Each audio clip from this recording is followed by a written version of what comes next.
A maioria dos historiadores afirma que, na Segunda Guerra Mundial, os soldados alemães tinham os melhores capacetes do conflito. Eram robustos, confortáveis e leves. Se olharmos bem as fotos das tripulações de tanques alemães, veremos algo curioso. Aparentemente, os avançados capacetes alemães não eram usados nos Panzer, muito menos qualquer outro tipo de capacete parecido, algo que é extremamente estranho.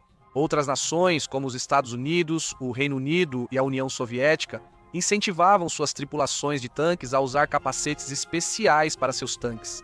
No entanto, os alemães foram a exceção, usando diferentes tipos de bonés. Já adianto para vocês que o motivo disso vai além da logística, e era por uma forma simples de manter o estilo e a praticidade dentro do tanque.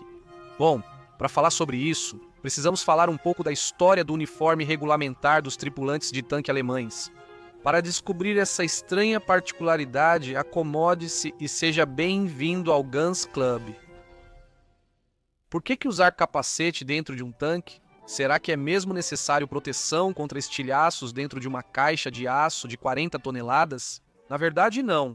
A proteção que esses capacetes oferecem é contra impactos. Os tanques, especialmente na Segunda Guerra Mundial, tinham muitas saliências afiadas e perigosas. No compartimento da tripulação, há periscópios, alavancas, miras e mecanismos que, em um movimento brusco, você poderia bater a cabeça e se machucar. E um motorista, artilheiro ou comandante. Por isso, esses capacetes eram e ainda são vitais, tanto naquela época quanto atualmente. Mas, se são tão importantes, por que os alemães não exigiam o uso deles?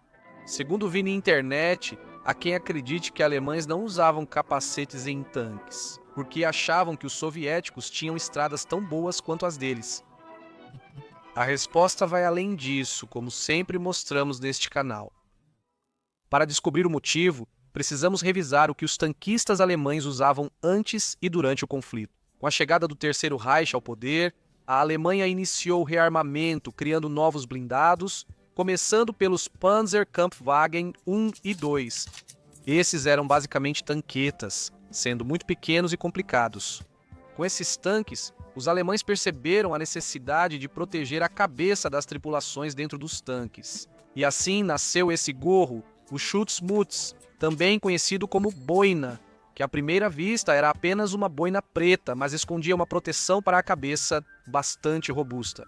Por dentro era um capacete de borracha grossa que resistia a fortes impactos.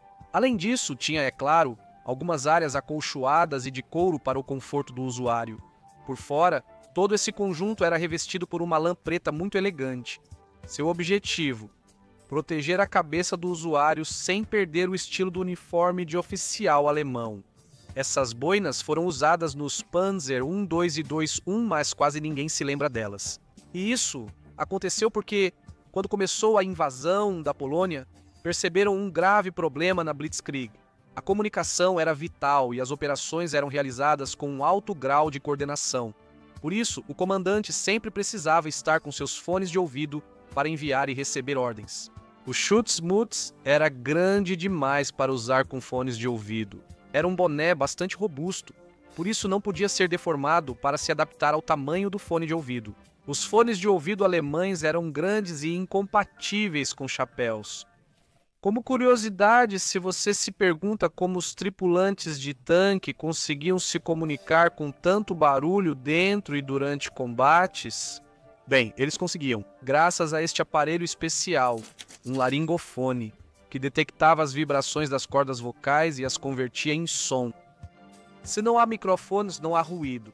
Muitos tripulantes de tanque simplesmente deixaram de usar a boina durante a invasão e começaram a usar o boné do exército comum com seus uniformes pretos de forma provisória.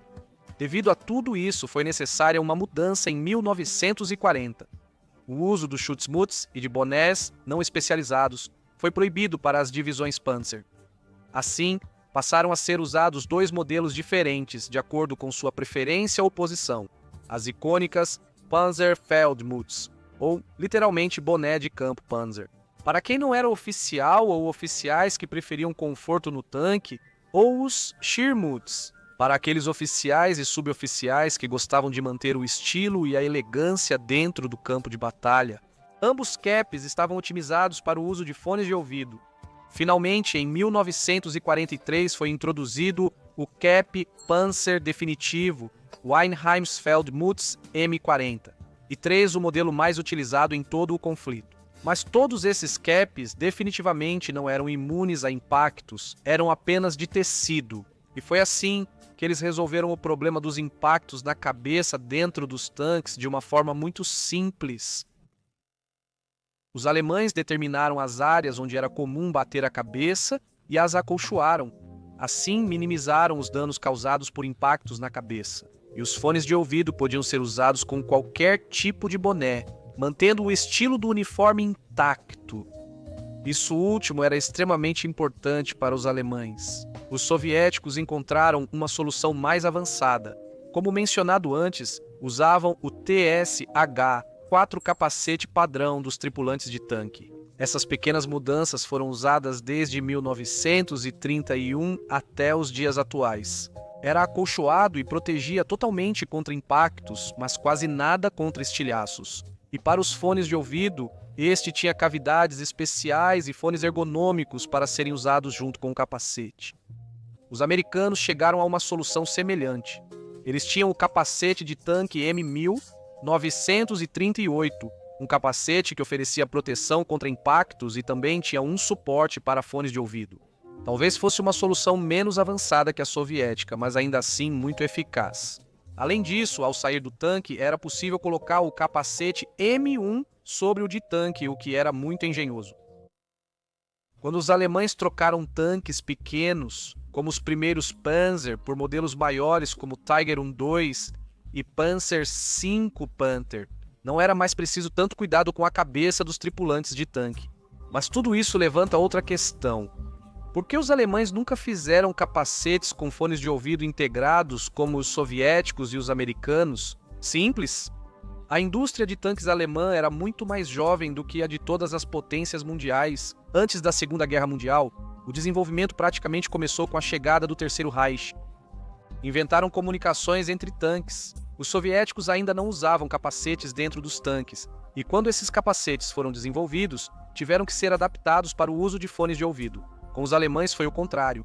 Primeiro foram desenvolvidos os capacetes e depois foram desenvolvidos os fones de ouvido. Também, outro fator que influenciou esse paradigma diferente foi que eles preferiram manter o bom estilo de um uniforme antes de criar um capacete confortável, mas feio. Coisas de alemães. No entanto, na minha opinião, o paradigma dos alemães em relação à vestimenta e à proteção dentro do tanque era definitivamente o melhor. Você não só mantinha seus tripulantes de tanque com uniformes confortáveis e cômodos, mas também, ao acolchoar partes do interior do tanque, tornava o ambiente mais amigável e, assim, afetava positivamente a moral da tripulação. No vídeo que está no centro da tela, você verá as curiosidades mais estranhas da metralhadora pistola 40. Recomendo para você, obrigado por assistir e até logo.